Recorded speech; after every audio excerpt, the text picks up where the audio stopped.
Welcome to the Pen Leader Podcast, where strategic leaders get straight to the topics, strengthening our awareness and sharpening our minds.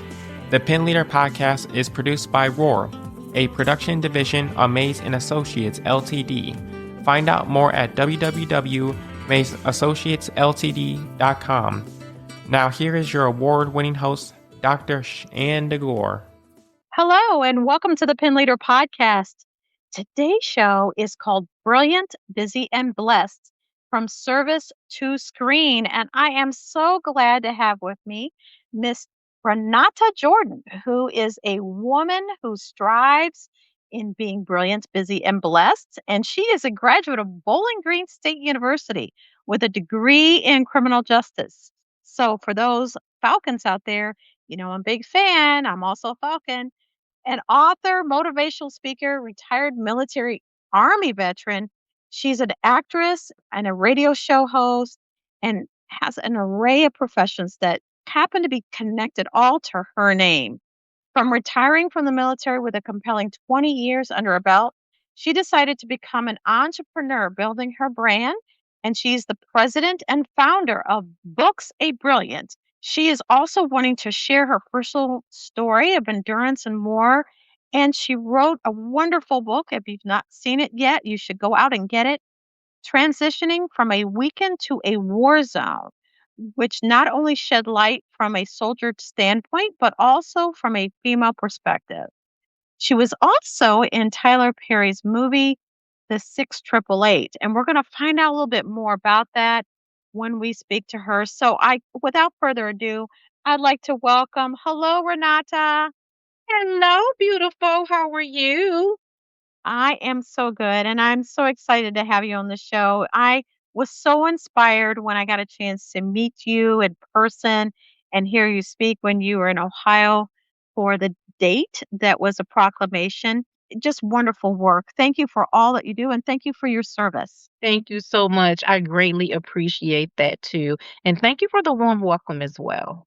So, we're going to start right along with leadership because you've had so much experience in leading in different actually roles that you have, from your own owning your own company to actually serving in the service. Can you talk about one leadership lesson from your service that still guides you today?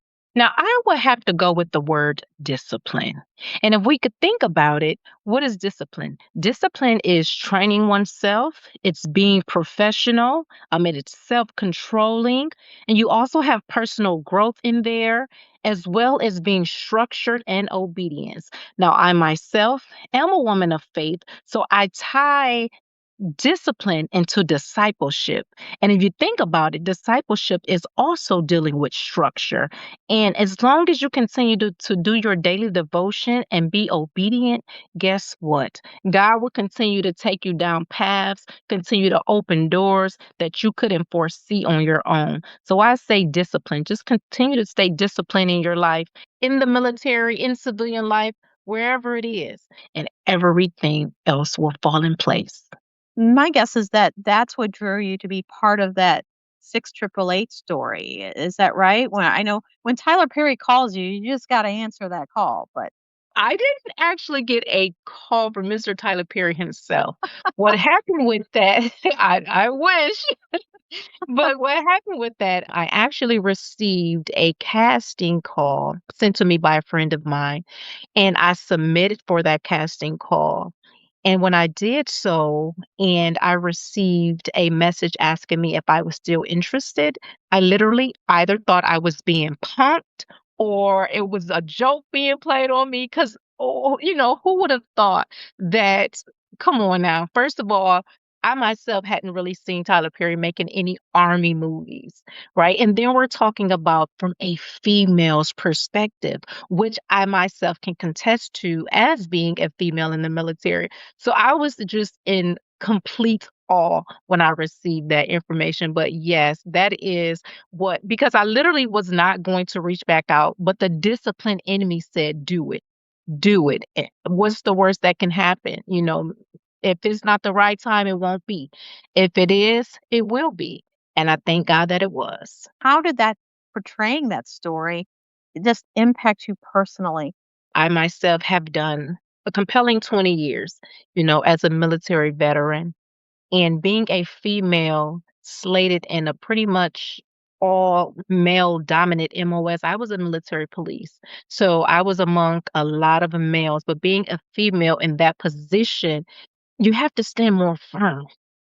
So walking on set and being just an array of other females, it's like, "Oh my goodness, let's come together and let's get this thing done." And also, I thought about the women who came before me. They crawled so that I could walk. So just being in the midst of all these females, listen, let's get this done and let's make the women before us proud of what we're about to do. So yes, ma'am. Yes. So that leads me to my question about adjustment. Because you were in the military for 20 years and you've transitioned successfully into civilian life, not always that happens, right? And so this transition to civilian or the creative industries, can you talk about what was your biggest adjustment point when you did that? First of all, when I retired from the military, I will tell you, I still kind of had some nightmares because what I was think about is, oh my God, I'm late for formation, or oh my God, my bags are not packed for my next duty station, or it's just I'm not where I'm supposed to be when I'm supposed to be there. And then one day I woke up and I went to the mirror and I said, Renata, you are retired. And I had a big like woos. And from there, I said, you know what? It's time to move forward. And so, in the midst of that, I began to plan. I said, you know what? When my son graduates high school, I'm moving. I'm going to move out of Toledo because at that point, and I love my city, but I wanted to go somewhere bigger, a bigger environment. I wanted to spread my wings a little more. So I said, well, my son graduates high school. I'm going to move. And that's exactly what I did. And I didn't move prior to because I didn't want to remove him from his environment, being that he's my only child. It's funny how God allowed it to happen. He graduated and I retired around the same time. So it all coincided. So, so That's once that perfect timing. I'm trying to tell you. So once that all transpired, I then moved. I moved to Georgia. What I will say is that was one of the best moves that I could have made.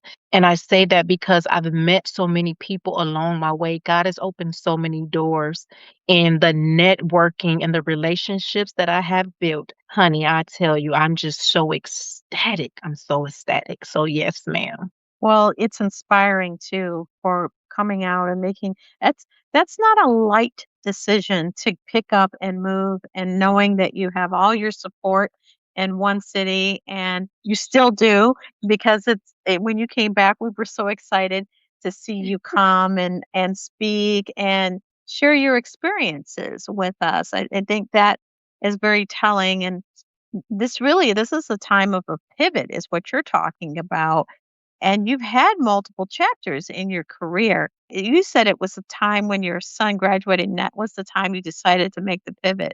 If someone is uncertain about their next chapter, what advice would you tell them? I tell you, I am a woman of faith. So I would tell them to step out on faith because guess what? You will not know if you can do it unless you try to do it, unless you go for it. Go for it, do it. What's the worst that can happen? You may fall, but when we fall, do we stay down or do we get back up? And I also want to tell people to stop living for others because a lot of us are so concerned about what somebody else might say if this don't pan out or if that don't pan out or if something don't work out. They might think, oh, I knew that wasn't going to work for him or her, or I knew that they were going to have to come. Stop worrying about what others are thinking about you and focus on you and do that thing. You know what I mean? Put one foot in front of the other and walk out on faith and see how far it gets you. When I tell you I stepped out on faith and I moved here by myself, just thinking, well, but I had support here in Georgia, I will say, I had support, but just picking up and moving and it's like, wow, I wasn't moving a state over. I'm moving several states over, leaving my child behind. My family is there. But I just wanted to soar and explore. And again, like I tell you, walking out on faith. I'm telling you, if you do it, it will work for you. But you have to worry about you. You cannot worry about everybody else. You cannot worry about what somebody else wants you to do. You have to do it for yourself.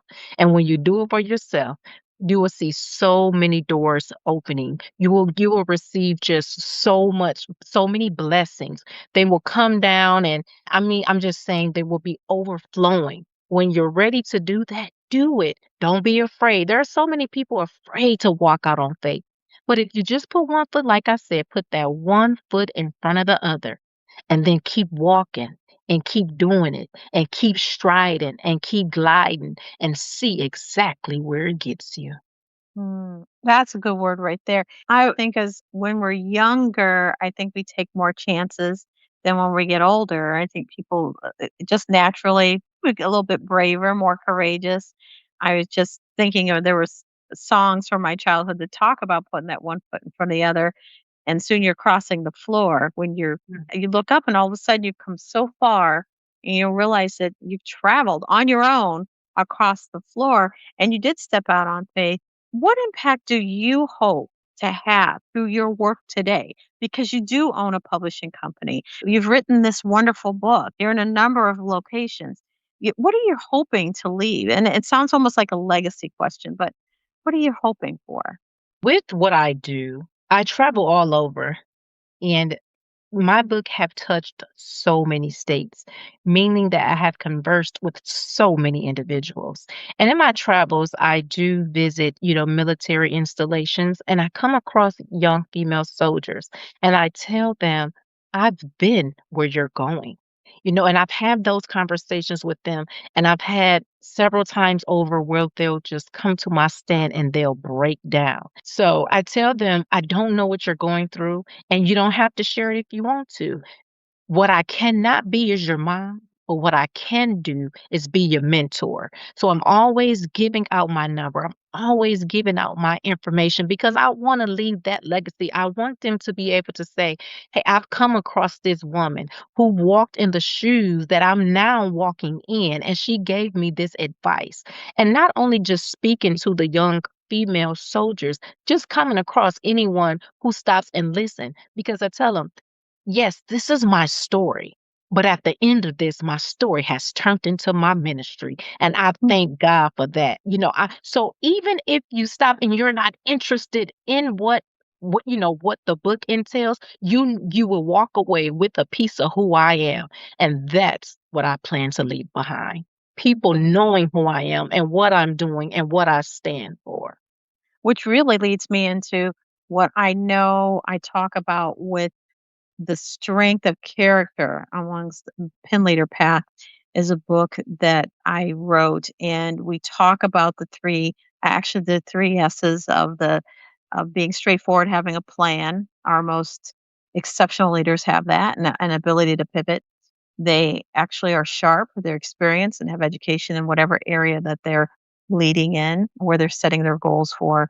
But that strength of character that you're walking in your truth and you're doing what you say you're going to do and others are looking to you as a leader out of those three, that being sharp, being straightforward with a plan, with ability to pivot, and having strength of character, which one would you rank as being probably the top to get you through, especially with military and going into these new areas and then having the courage to go in a whole new area? What would you say is the top of those 3 areas? For me, I would probably say strength and character because character is what defines you, right? So when you're a charismatic individual, people know who you are. You stand out.